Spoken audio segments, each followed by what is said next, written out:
बुद्ध के पास एक व्यक्ति आया और बोला, हे बुद्ध, मैं एक व्यापारी हूँ। मुझे मेरे ही मित्र ने बर्बाद कर दिया है। मेरा सारा व्यापार चौपट हो गया है। मैं कर्जदार हो गया हूँ। मैं आज उसी मित्र की हत्या करने जा रहा था। रास्ते में आपका आश्रम दिखाई दिया।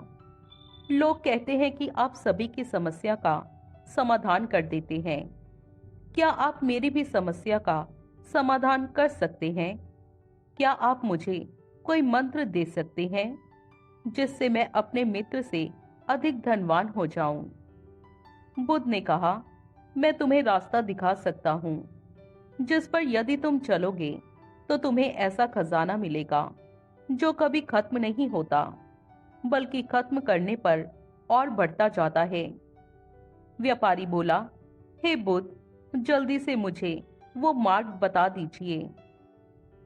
बुद्ध ने कहा, मार्ग बताने से पहले तुम मुझे ये बताओ कि तुम्हारे मित्र ने तुम्हारे साथ क्या किया। जितनी सच्चाई से तुम अपनी बात मुझसे कहोगे, मेरा मार्ग तुम्हें उतनी ही जल्दी उस खजाने तक पहुंचा देगा। वो व्यापारी बोला, हे बुद्ध, मैं और मेरा मित्र 12 साल पहले इस नगर में एक साथ आए थे। हम बचपन से एक दूसरे को जानते हैं। जब हम इस नगर में आए थे तब मेरे मित्र के पास ज्यादा धन नहीं था। उसके मुकाबले में मेरे पास बहुत पैसा और धन था। वो मेरे पास आया और उसने मुझसे कहा कि उसे व्यापार शुरू करने के लिए कुछ धन की आवश्यकता है। मैंने उसे मित्र होने के नाते व्यापार शुरू करने के लिए धन दिया। उसने उन पैसों से अपना व्यापार शुरू किया। धीरे धीरे उसका व्यापार बढ़ता चला गया। कुछ ही सालों में वो मेरे बराबर धनवान हो गया। तब मुझे खुशी हुई कि मेरा मित्र भी मेरे बराबर धनवान हो गया है और उसका जीवन अच्छा चल रहा है। लेकिन आने वाले कुछ सालों में उसके व्यापार ने और उन्नति की और वो मुझसे भी कहीं अधिक धनवान हो गया। उसने मुझसे कहीं अधिक बड़ा घर बनाया, एक बड़ा रथ लिया। उसकी उन्नति देखकर मुझे जलन होने लगी। मैं नहीं चाहता था कि वो मेरे से ज्यादा धनवान हो। जब तक वो मेरे बराबर धनवान था तब तक मुझे थोड़ी तसल्ली थी। लेकिन जैसे जैसे वो मुझसे अधिक धनवान होता गया, मेरे मन में उसके लिए ईर्ष्या बढ़ती चली गई। जब वो मेरे घर पर अपने बड़े रथ में आता तो मेरे मन में हजारों सुइयां चुभ जाती। जब वो अपने बड़े घर के बारे में बताता तो मैं सोचता कि एक दिन मैं इससे अधिक बड़ा घर बनाकर दिखाऊंगा और इसके व्यापार से भी अधिक बड़ा व्यापार मैं खड़ा करूंगा। इसके लिए मैंने उसके व्यापार को हानि पहुंचाने के लिए तरह तरह के षड्यंत्र रचे। मैंने उसके व्यापार को नष्ट करने के लिए अपना व्यापार भी दांव पर लगा दिया। उसे थोड़ी क्षति हुई, लेकिन इस कार्य से मुझे बहुत अधिक क्षति हुई। मेरा सारा व्यापार नष्ट हो गया। मैं कर्जदार हो गया। मेरी बीवी और बच्चे रास्ते पर आ गए। बुद्ध ने कहा, क्या तुमने अपने मित्र के साथ सही किया? व्यक्ति बोला, मैंने अपने मित्र को उसके बुरे समय में धन दिया ताकि वो अपना व्यापार शुरू करे, तो मैंने उसके साथ कहाँ बुरा किया? जब वो अधिक धनवान हो रहा था तो वो मेरी मदद कर सकता था। हम दोनों एक साथ अधिक उन्नति कर सकते थे, लेकिन उसने सिर्फ अपने पर ध्यान दिया। उसने मेरी तरफ ध्यान नहीं दिया। वो भूल गया कि वो मेरे ही धन से धनवान हुआ है। बुद्ध ने कहा, जब तुम्हारा मित्र तुमसे अधिक उन्नति कर रहा था तब क्या तुमने कोई उन्नति नहीं की? व्यापारी बोला, बुद्ध, ऐसा नहीं है। मेरे व्यापार में भी उन्नति हुई, लेकिन मेरे मित्र के बराबर नहीं। बुद्ध ने कहा, तुम्हें किस चीज की कमी थी? वो व्यक्ति बोला, बुद्ध, मुझे किसी भी चीज की कमी नहीं थी, लेकिन मैं अपने मित्र से आगे ही रहना चाहता था। बुद्ध ने कहा, तुम अपने मित्र से ही आगे क्यों रहना चाहते थे? क्या इस नगर में तुम्हारे मित्र से भी अधिक धनवान व्यापारी नहीं है? व्यक्ति बोला, हाँ, मेरे मित्र से भी अधिक धनवान व्यापारी यहाँ पर हैं। बुद्ध ने कहा, तो फिर तुम अपने मित्र से ही अधिक धनवान क्यों बनना चाहते थे? तुम उन सभी व्यापारियों से अधिक धनवान क्यों नहीं बनना चाहते थे? वास्तव में इस दुनिया में हम अपने से नीचे के किसी भी व्यक्ति को अपने से ऊपर नहीं निकलने देना चाहते हैं।